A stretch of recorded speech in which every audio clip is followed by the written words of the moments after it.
अब होइन आउँदाखेरि कस्तो भएर आउनुपर्छ दाइ दाइ आउँदाखेरि कस्तो भएर आउनुभएको थियो भन्नु न थाहै थिएन होइन जाँदाखेरि थाहा थियो नि एकदम ठिक छ जाँदाखेरि बबाल बवाल बबाल भएर होइन गुड भएर गइराख्नु भएको छ होइन कस्तो अरे यस्तो के हो ए ईश्वर परमात्मा जे भी भन्नु अब बहुत कमाल की मेरे को कहाँ माया में फंसा दिया ये क्या है माया तो कैसी माया की कैसी ल हाम्रो दाइ एकदम गुड पर्फेक्ट भएर हाम्रो न्युरो हस्पिटलदेखि जाँदै हुनुहुन्छ टच करके आगे बढ़ना है टच करके आगे नहीं बढ़ना है टच करके आगे बढ़ना है उसँग टच करना तो हम तो कर दिया हामी त यस्तो रमाइ हामी दाइ भाइ हो नि त घर पनि चिन्ला हमने चस यस्तो यस्तो चस गर्ने यस्तो वाला चस यस्तो वाला टच करके आगे बढ़ना है यस्तो वाला चस गर्ने हो टच टच ठीक है केन निकाल निकाल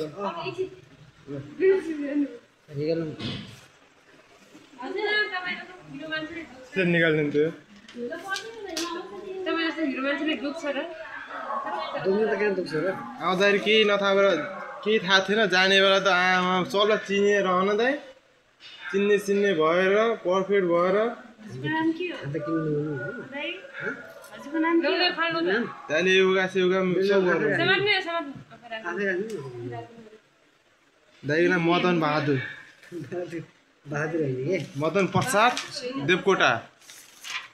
प्रसाद किसका है सेक्रेटरी के फ्रेन्ड छ डाक्टर तपाईँ इन्चार्ज हुनुहुन्छ कस्तो थियो त्यति आउँदा दाइ यस्तै हुनुहुन्थ्यो यस्तै हुनुहुन्थ्यो के थाहा हुन्थ्यो कि नै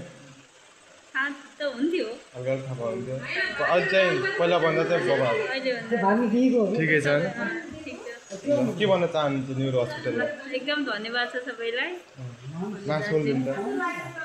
अहिले कस्तो लाग्यो ठिकै लाग्यो राम्रो लाग्यो न्युरो हस्पिटल कस्तो लाग्यो राम्रो लाग्यो मलाई सोचे भन्दा पनि अरूलाई के भन्न चाहनुहुन्छ अरूलाई पनि अब आउनु लागि पर्यो भने हैन उपचार राम्रो सेवा छ सुविधा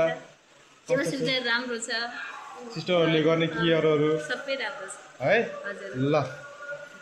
ल आउँदै गर्नु होला होइन अरू पनि के यसो नपरेपछि यही भन्दै हाम्रो दाइ दिदीलाई बिदाई गर्न चाहन्छु ल बाई बाई धेरै धेरै धन्यवाद भाइ भाइ नै फेरि भेटौँला भाइ भाइहरू त सक्यो धन्यवाद पनि भन्नु है धन्यवाद